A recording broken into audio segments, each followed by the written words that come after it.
백성들이 그 말한 대로 행하였느니라. 네, 여러분 국뽕이라는 말, 국뽕이 차오른다라는 말 혹시 들어보셨나요? 국뽕이 차오른다. 이 국뽕이 차오른다라는 말은 흔히 대한민국이라는 우리나라가 너무 자랑스러울 때 국뽕이 차오른다라는 표현을 인터넷상에서 사용하곤 합니다. 저에게도 이렇게 국뽕이 차오르는 순간들이 좀 있어요. 먼저는 우리 제 학교 선배인 우리 손흥민 선수가 골을 많이 넣고 이렇게 경기에서 이겼을 때 그 유튜브 영상을 몇 번씩이나 눌러보면서 국뽕이 차오르는 순간이 있고요. 또 한 가지 국뽕이 차오르는 순간이 있는데 언제냐면 우리 민족이 역사 가운데에서 이 위기의 순간들을 국민들이 힘을 합쳐서 이겨내는 그런 이야기를 들으면 우리의 민족성이 너무 멋있어가지고 국뽕이 차오르는 때가 많습니다. 그래서 일부러 막 그런 역사 이야기 찾아보기도 하고 그러는데요. 대표적으로 의병이나 일제 때 있었던 국채보상운동, IMF 때 있었던 근무기 운동 등과 같이 국가적인 위기 가운데에서 우리 민족은 힘을 합해서 그 위기를 이겨내는 그런 특징이 있는 민족인 것 같고, 이것이 저에게 국뽕을 차오르게 만드는 우리 민족의 특징인 것 같습니다. 그런데 우리가 그런 민족인데도 불구하고 간혹 그 안에 배신하는 사람들도 있죠. 대표적으로 이제 일제 강점기 때 국민들은 3.1 운동을 하고 독립 운동을 막 하는데 나라를 일본에 팔아넘긴 친일파 같은 내부적인 배신들도 우리 안에 분명히 또 있었음을 보게 됩니다. 그런데 때론 이처럼 이 외부적인 요인으로 인해서 나라가 위기에 처하는 것보다 이 내부적인 공격과 내부적인 어려움이 좀 더 치명적으로 다가오는 것 같아요. 일제 강점기도 그랬고 IMF 같은 경우 예를 들면 외부적인 요인으로 인해서 국가가 망했지만 국민들이 힘을 합해서 그것을 이겨냈는데, 일제 강점기는 외부적인 요인도 물론 있었지만 내부의 친일파들이 나라를 팔아먹어서 분열을 일으키고 우리를 식민지에 빠지게 한 그런 좀 치명적인 것들이 어쩌면 내부적인 요인들이 더 크지 않나라는 생각을 하게 되는 것 같습니다. 그런데 이러한 어려움이 오늘 말씀에 등장하는 우리 유다 공동체에도 있었음을 우리는 보게 됩니다. 유다 공동체가 지금 예루살렘 성벽을 재건하고 있다고 이야기했죠. 지난 말씀까지 살펴보았을 때 산발락과 도비아가 먼저는 심리적인 공격을 해서 그들의 마음을 무너뜨리고 이 일을 하지 못하게 했는데, 이 사람들이 기도함으로 그 마음을 지킴으로 계속해서 성벽 재건을 진행해 갔어요. 그런 것도 안 되니까 이제는 아라비아 사람, 암몬 사람, 아스돗 사람들까지 가세해서 물리적인 공격을 하려고 시도했는데, 그 가운데서도 이 사람들은 기도했고, 기도에만 머물러 있지 않고 그 믿음 위에 자신들이 할 수 있는 최선의 방어 체계를 구축해서 계속해서 성벽 재건을 진행해 나갔음을 우리는 살펴보았습니다. 그런데 오늘 말씀을 보니까 이런 외부적인 어려움도 지금 성벽을 재건하는 것에 큰 방해가 되고 많이 힘든 상황이 되고 있는데, 이제는 이 외부적인 어려움이 아니라 유다 공동체 안에서의 내부적인 어려움들이 유다 공동체를 분열시키고 있음을 우리는 살펴보게 됩니다. 1절에서 5절 말씀을 쭉 읽어보니까 유다 백성들이 크게 부르짖으며 원망을 했다라고 성경은 이야기하고 있어요. 어떤 이야기로 원망을 했냐면, 어떤 사람은 자녀가 많아서 먹을 것이 없다, 먹을 것이 부족하다라는 어려운 형편을 이야기했고, 또 어떤 사람은 그 어려운 형편 때문에 집을 담보로 잡아서 곡식을 빌려서 먹고 살아가고 있다라는 이야기를 하고, 어떤 사람은 이미 밭과 포도원을 담보로 빚을 냈고, 어떤 사람은 심지어 자신의 자녀까지도 종으로 팔았음을 성경은 이야기하고 있어요. 그럼 도대체 누구에게 빚을 내고 누구에게 자녀를 팔았는가를 살펴보니까 이후의 말씀을 통해서 비추어 봤을 때 이는 유다 백성들 사이 안에서 이루어진 일이었음을 우리는 보게 됩니다. 특별히 귀족들 그리고 민장들과 같은 사회 지도자층이 백성에게 돈을 빌려주고 높은 이자를 받고 그들의 집을 담보로 잡고 그들의 자녀를 종으로 삼는 이런 일들이 벌어졌음을 우리는 말씀을 통해서 보게 됩니다. 지금 예루살렘 성벽이라는 공통된 비전을 가지고 나아가고 있는 상황 가운데에서 사회 지도자층이었던 귀족과 민장들은 개인의 이득을 취하고 있다는 것을 우리는 말씀 가운데 보게 되죠. 이 말을 듣고 느헤미야가 엄청나게 분노했다고 6절은 이야기해요. 그리고 이에 느헤미야는 대회를 열어서 귀족들과 민장들에게 이야기합니다. 우리가 이방인 손에 팔린 형제들을 이제야 도로 찾았는데 너희는 그들을 우리 손으로 다시 팔리게 하느냐라고 꾸짖으면서 그들의 잘못을 지적하고 있음을 우리는 말씀을 통해서 보게 돼요. 그리고 느헤미야는 오히려 그들에게 도전하기를 이자를 받지 말고 받은 땅 도로 돌려주라고 도전합니다. 그리고 이 같은 도전에 그들은 순종함으로 나아가고 마음을 오늘 말씀을 통해서 전체적으로 우리가 살펴보게 됩니다. 우리 여기서 한 가지 질문을 던지게 되는 것 같아요. 지금 사실 외부적인 요인으로도 예루살렘 성벽을 재건하는 게 굉장히 힘든 상황인데 도대체 이 힘든 상황 가운데에서도 사회 지도자층들은 왜 같은 민족이었던 유다 사람들의 재산을 뺏고 높은 이자를 받고 자녀들을 빼앗는 이런 일들을 벌였을까 하는 질문입니다. 오늘 9절 말씀을 보니까 느헤미야가 이런 말을 해요. 우리가 하나님을 경외하는 가운데 행해야 하지 않겠느냐라는 말을 합니다. 이 같은 느헤미야의 말을 통해서 이 같은 질문에 대한 답을 해본다면 이들이 여호와 하나님을 경외하지 않았기 때문에 이러한 일들을 벌였음을 추측해보게 됩니다. 지금 유다 공동체가 예루살렘 성벽을 왜 재건하고 있죠? 바로 예루살렘 성벽이 불탔고 무너졌기 때문에 재건하고 있는 거예요. 그럼 왜 이 성벽이 불타고 무너졌죠? 그 이유는 바벨론에게 이 남유다가 멸망했기 때문입니다. 그럼 남유다는 왜 멸망했죠? 그에 대한 답을 신명기 28장 58절에서 59절은 이야기해주고 있는데요. 제가 한번 읽어드릴게요. 내가 만일 이 책에 기록한 이 율법의 모든 말씀을 지켜 행하지 아니하고 내 하나님 여호와라는 영화롭고도 두려운 이름을 경외하지 아니하면 여호와께서 내 재앙과 내 자손의 재앙을 극렬하게 하시리니 네 라고 신명기는 이야기하고 있습니다. 즉 이스라엘은 여호와 하나님을 경외하지 않아서 그분의 말씀대로 바벨론에게 심판을 받아 멸망당했습니다. 그리고 그로 인해 성벽이 무너졌고 성문이 불탔고 또 하나님께서 그 상황 가운데에서 느헤미야를 세우셔서 다시금 그 심판에서 회복할 수 있는 은혜를 그들에게 부어주고 있는 상황입니다. 그런데 이처럼 하나님을 경외하지 않음이 근본적인 원인이 되어서 지금 예루살렘 성벽 재건이라는 중대한 과제를 진행해 가고 있는데 그 와중에도 유다 공동체의 귀족과 민장들은 여전히 하나님을 경외하지 않았다는 것을 우리는 말씀을 통해서 보게 됩니다. 저는 이 사람들이 예루살렘 성벽의 재건의 그 시작부터 하나님을 경외하지 않았다고 생각하지는 않아요. 왜냐하면 말씀을 통해서 봤을 때 유다 공동체가 분명하게 전체가 마음을 모아서 예루살렘 성벽 재건을 시작했고 또 느헤미야가 하나님의 꿈과 비전들을 나눴을 때 이 사람들과 함께 마음을 모아서 함께 해보자라고 으쌰으쌰했던 사람들이거든요. 그리고 그뿐만 아니라 이제 느헤미야가 오늘 말씀에서 받은 것들 다 돌려주고 이자도 받지 말아라는 이런 도전을 했을 때 이 사람들도 기쁨으로 순종하고 그렇게 하겠습니다라고 이야기한 걸 보았을 때 아마 이 사람들도 처음부터 하나님을 경외하지 않았던 것 같진 않아요. 아마도 이 예루살렘 성벽이 진행되는 그 과정 가운데 이 첫 마음을 잃어버리고 그 가운데에서 자신의 이익을 어느덧 쫓게 되고 그로 인해 하나님을 경외하는 것을 놓쳤다고 저는 생각합니다. 사랑하는 디프리 여러분, 이와 같은 일은 사실 남일이 아닌 것 같아요. 우리도 이렇게 모여서 하나님을 예배하고 세상 속에서 하나님의 나라를 세워가는 공동체이지만 때로는 하나님을 경외하기보다 나의 이익이나 나의 상황 또 나의 유익에 집중하면서 하나님의 말씀과 반대되는 상반되는 삶의 모습을 보일 때가 너무나 많은 것 같아요. 저부터도 이제 지나가다가 좀 어려우신 분들 있잖아요. 굶주리거나 재정적으로 좀 많이 어려우신 분들이 있으면 제가 제 수중에 재정이 좀 넉넉할 때는 거리낌 없이 그들에게 돈도 드리고 때로는 식당에 모시고 가서 밥도 사드리고 할 때가 종종 있어요. 그런데 제가 돈이 있긴 있지만 제 수준이 좀 넉넉하지 않은 월 말이 되면 좀 다들 느끼겠지만 월급날이 가까워진다는 말은 그만큼 돈이 없다는 얘기죠. 어쨌든 돈이 이렇게 많이 없어졌을 때 그들을 이렇게 마주치면 그때는 참 아이러니하게도 마음이 이렇게 쉽게 허락되지 않고 그들을 못 본 척 지나갈 때가 저 개인적으로도 있어요.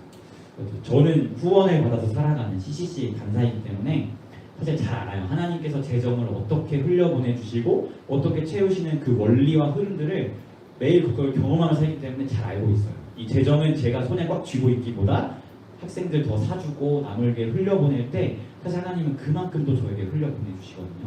이 사실을 잘 알면서도 이것을 매번 경험하면서도 제 수중에 돈이 조금 부족하면 그 어려운 분들을 만났을 때 외면하는 저의 모습들을 보게 됩니다.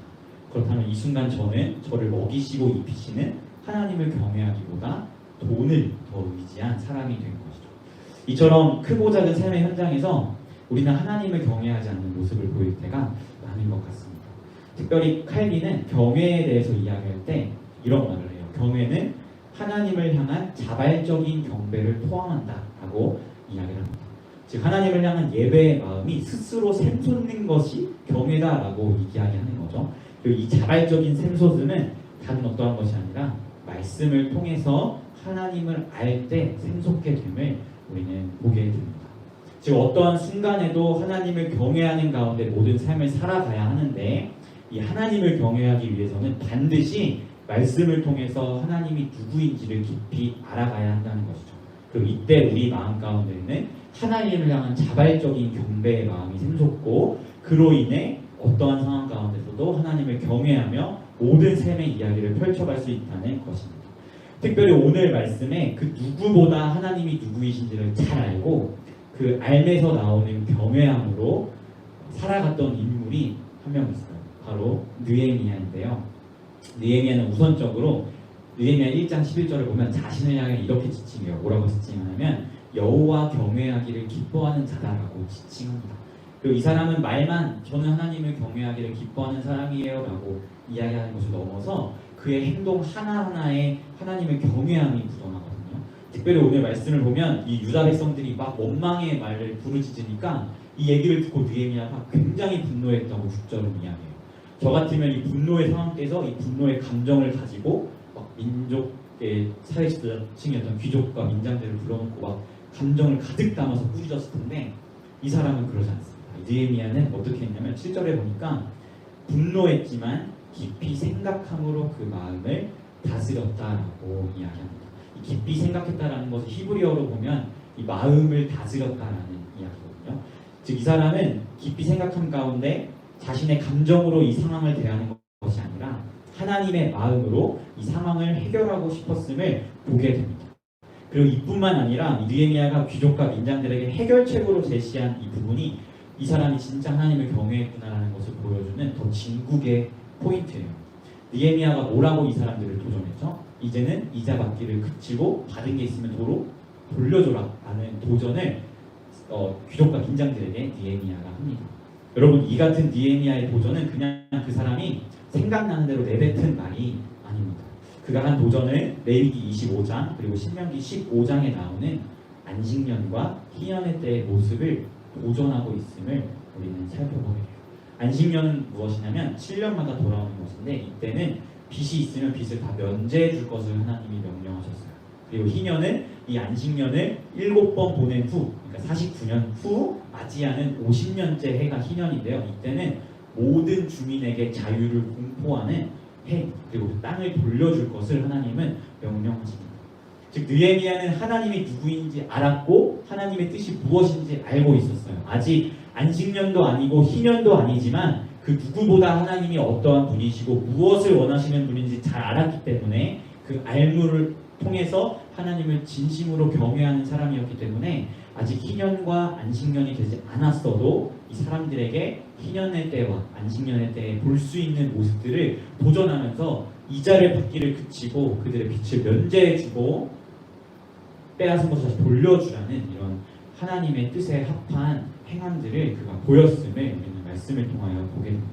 즉 이 사람은 하나님을 말씀 가운데 누구보다 잘 알았고 그분을 기쁨으로 경외했고 이 경외함이 느헤미야에게 찾아오는 외부적인 어려움을 넘어서 내부적인 어려움 가운데서도 하나님이 기뻐하시는 방법들로 대처하도록 이끌었음을 살펴보게 됩니다. 사랑하는 피플 여러분, 저는 여러분의 모든 삶의 이야기가 이 느헤미야처럼 정말 하나님을 경외하는 가운데 펼쳐지기를 소망합니다.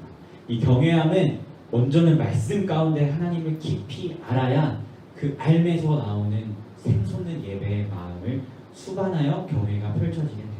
그렇기 때문에 저는 누구보다 그 여러분이 하나님의 말씀을 가까이 하는 피플이가 되었으면 좋겠습니다. 그리고 이 경외함으로 여러분의 삶의 이야기들을 써가고 또 뿐만 아니라 우리가 지금 하나님의 나라를 세워가는 관점에서 이 느헤미야를 보고 있죠. 여러분의 삶의 현장 가운데에서 하나님의 나라를 세워갈 때에도 여러분의 힘과 능력으로 하기보다 그 무엇보다 그 행함의 원동력이 정말 하나님을 알면서 나오는 그 경외함으로 하나님의 나라를 세워가는 우리 피플이가 되었으면 좋겠습니다. 혹시 말씀이 이해되지 않거나 궁금한 것이 있다면 언제든지 연락하시고 물어보셔도 돼요. 저도 너무 부족하지만 제가 배우고 알게 된 그 모든 것들을 동원해서 여러분이 하나님을 깊이 알아감에 도움이 되도록 하겠습니다.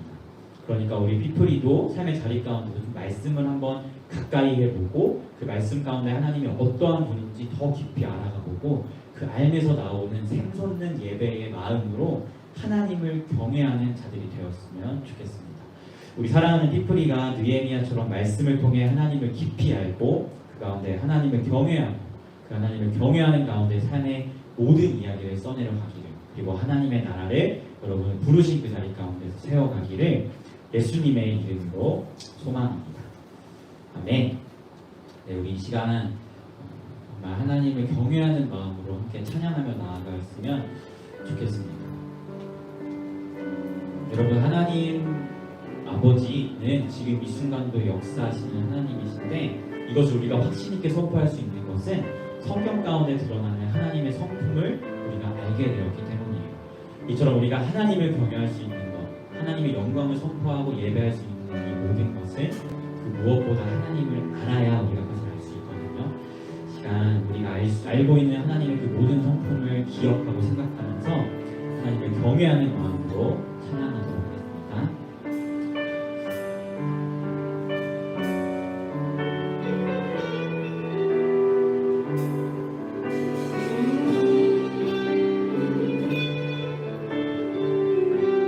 고백할까요?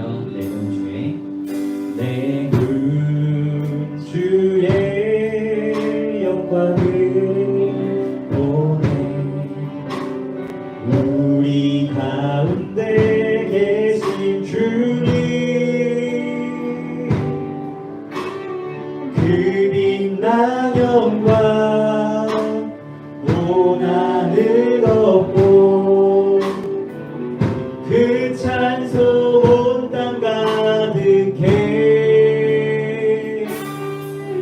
내 눈 주의 영광을 보내. 찬송 가운데 서신 주님, 주님의 얼굴을 온 세상 감하네. 권능의 발을 드셨네.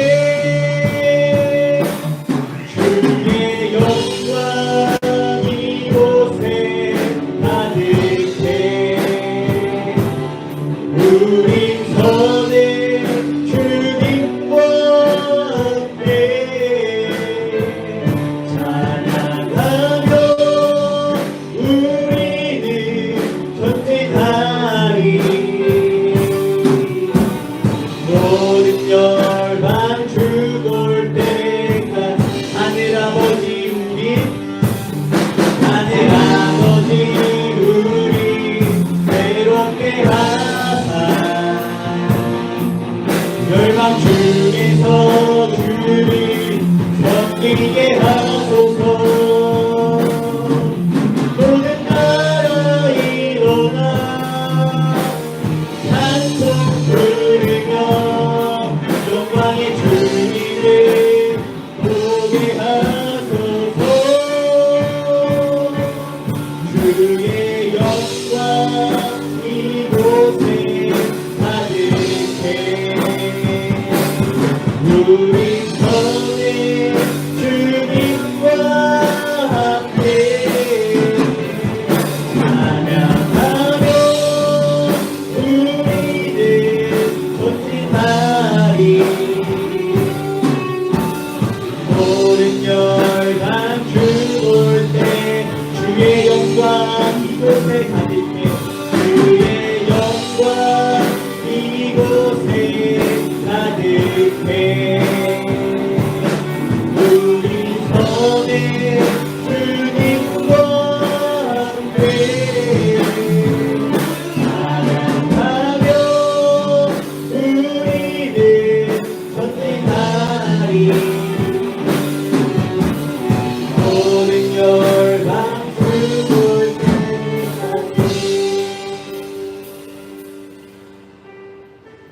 여러분, 우리가 삶의 자리 가운데 살아가는 그 모든 삶의 이야기는, 그리고 하나님이 부르신 자리 가운데서 세워나가야 할 하나님의 나라는 우리의 힘과 능력 그것으로 하는 것이 아니라 무엇보다 여호와 하나님을 경외하는 가운데 행해야 함을 기억하였으면 좋겠습니다. 여러분, 느헤미야는 하나님을 경외하는 사람이었고 아직 안식년과 희년이 되지 않았지만 그가 그렇게 귀족들과 민장들에게 희년 때 또 안식년 때의 모습을 도전할 수 있었던 것은 그 무엇보다 하나님을 잘 알았고 그 하나님이 무엇을 원하시는 분인지 알았고 그 알면서 나오는 경외하는 마음 가운데 그것을 도전할 수 있었음을 우리가 기억하면서 시간 함께 하나님 앞에 기도하며 나아가였으면 좋겠습니다. 시간 함께 하나님 앞에 기도할 때 하나님, 내가 내 마음 가운데 하나님을 경배하는 마음이 샘솟는 경외하는 자가 되고 싶습니다. 그러기 위해 내가 무엇보다 먼저 하나님의 말씀 앞에 가까이 하고 그 말씀 가운데 하나님이 누구이신지 깊이 알아가는 내가 되어야 할 줄 내가 기억합니다. 내가 하나님의 말씀을 가까이 할 수 있도록 나를 인도하여 주시고 그 말씀 가운데 주님을 깊이 알아가게 하시며 그 안에서 나오는 하나님을 예배하는 마음이 생동게 하시고 그 마음을 통하여 하나님을 진심으로 경외하는 자가 될 수 있도록 인도하여 달라고 그 경외하는 마음을 가지고 세상을 살아가고 하나님의 나라를 세워가는 자가 될 수 있도록 인도하여 달라고 함께 전심으로 기도하며 나아가도록 하겠습니다. 기도하겠습니다. 하나님 아버지, 그렇습니다. 우리는 그 어떤 것들만을 봐도 하나님을 경외하는 가운데 행해야 함을 우리가 기억합니다. 아버지, 우리가 공동체 안에 내부적인 어려움이 있었고 외부적인 어려움이 있었지만 느헤미야가 이 모든 습관을 지혜롭게 대처하고 하나님이 기뻐하시는 방향으로 그것들을 해결나갈 수 있었던 것은 그는 하나님을 경외하기를 기뻐하는 사람이었고 하나님을 누구보다 사랑하고 그 알 가운데서 나오는 경외하는 마음으로 그것들을 행하였기에 하나님이 기뻐하시는 방향으로 이것들을 헤쳐나갔음을 우리가 기억합니다. 아버지, 그가 크게 분노했지만 그 분노의 감정을 가지고 끊어진 것이 아니라 그가 마음을 다스리고 깊이 생각하며 하나님 앞에 하나님의 뜻을 구하는 시간을 가졌던 것도 여호와를 경외하기 때문이었고 그가 희년 때와 안식년 때에 볼 수 있는 그런 모습들을 아직 안식년과 희년이 되지 않았음에도 불구하고 그들에게 도전할 수 있었던 것은 하나님을 잘 알고 하나님이 무엇을 원하시는 분인지를 알았고 알면서 나오는 경외함이 있었기 때문에 하나님 그 같은 도전을 할 수 있었던 것입니다. 아버지, 이러한 삶의 모습이 우리 삶 가운데서도 녹아져 있기를 소망합니다. 아버지가 누구보다 무엇보다 잘 알며 나아가는 우리 누구리가 되기를 소망합니다. 아버지, 그러기 위해 먼저 우리를 말씀의 자리 가운데로 인도하여 주옵시고 개인의 말씀의 자리 가운데서 성경을 읽으며 하나님이 누구이신지를 깊이 깨달을 수 있도록 인도하시고 그 하나님을 알면서 나오는 생생된 예배함의 마음과 그 예배함의 마음으로 행하는 하나님을 경외함이 우리의 삶 가운데 가득 넘치는 우리 기쁘리가 될 수 있도록 인도하여 주옵소서. 그래야 이제는 우리 삶의 현장 가운데에서 삶의 이야기를 펼쳐가고 삶의 이야기를 정리할 때 나의 힘과 나의 능력으로 하는 것이 아니라 하나님을 경외하는 가운데 그것을 떠내려가기를 소망합니다. 그 하나님, 우리를 부르신 그 삶의 자리 가운데에서 하나님의 나라를 세워갈 때에도 하나님을 경외하는 마음으로 여러분, 내부적인 어려움들도 있지만 이 모든 것들을 극복할 수 있는 하나님 기쁨이 되는 방법은 여호와를 경외하는 것을 기억하오니 내가 하나님에게 힘쓰는 기쁨이 될 수 있도록 인도하여 주옵소서. 주의 영광 이곳에 가득해 우리 손에 주님과 함께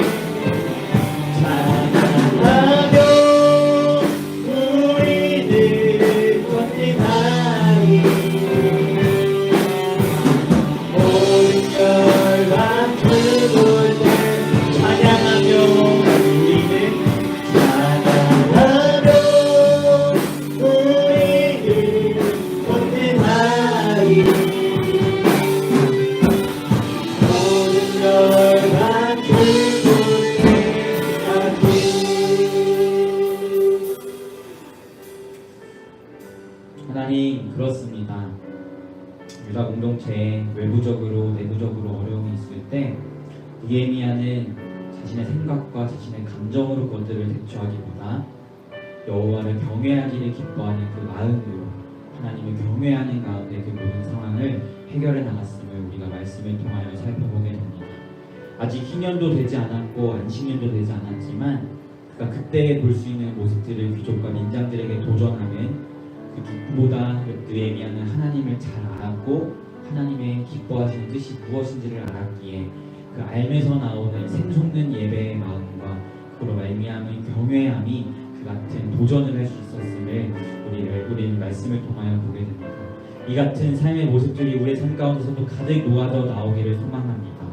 우리가 삶의 이야기를 펼쳐갈 때, 또 부르신 자리에서 하나님의 나라를 세워갈 때 내 힘과 내 능력, 내 감정 이것들로 행해가는 것이 아니라 하나님의 말씀을 가까이 하고 그 말씀 가운데에서 하나님을 알게 되는 그 깊이 알아가면서 샘솟는 또 예배의 마음으로 이것들을 행해갈 수 있도록 인도하시고 샘솟는 그 예배하는 마음을 가지고 하나님을 경외함으로 삶의 자리 가운데에서 삶의 이야기를 써가고 하나님의 나라를 세워가고 때로 닥치는 어려움들이 있을 때 그것들을 하나님이 기뻐하시는 방법들을 헤쳐나가는 피플이가 될 수 있도록 인도하여 주시옵소서. 그러기 위하여 하나님께서 우리를 더더욱 강권하여 말씀의 자리 가운데로 인도해 주시기를 소망합니다.